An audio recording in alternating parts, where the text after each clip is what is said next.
J'ai une question je vais adresser à Ding Yifan. En fait, cette fois, on voit que l'objectif de croissance a été fixé à 5%. Donc, Oui. pensez-vous que c'est réaliste cet objectif dans le contexte actuel? En fait, il y a quelques jours, dans son rapport du gouvernement, le Premier ministre Li Qiang a annoncé l'objectif du niveau de la croissance cette année. Oui, il a mis le niveau de la croissance du PIB à 5%. Alors que dans un contexte international difficile, l'objectif de 5% de croissance n'est pas chose facile.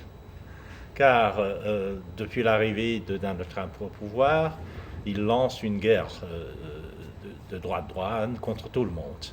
Contre la Chine, contre l'Europe, contre le Japon, contre le Mexique, le Canada, etc.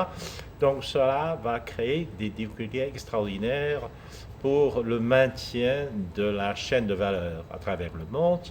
Et du coup, ça va avoir des impacts indicatifs sur la Chine, car l'économie chinoise est profondément liée, impliquée dans l'économie mondiale, donc ça va avoir des effets négatifs. Néanmoins, le gouvernement chinois, cette année, ou à la fin de l'année dernière, au début de l'année, a pris des mesures pour encourager, enfin pour stimuler la demande intérieure du marché de consommation.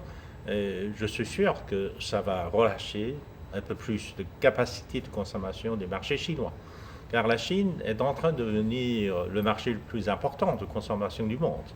Et parce qu'à cause du Covid, à cause de la pandémie, etc., les consommateurs chinois n'étaient pas très enthousiasmés. D'autant plus qu'il y a une tendance à la baisse du marché immobilier et les gens se sentent un peu frustrés par le déclin du prix immobilier, etc., etc.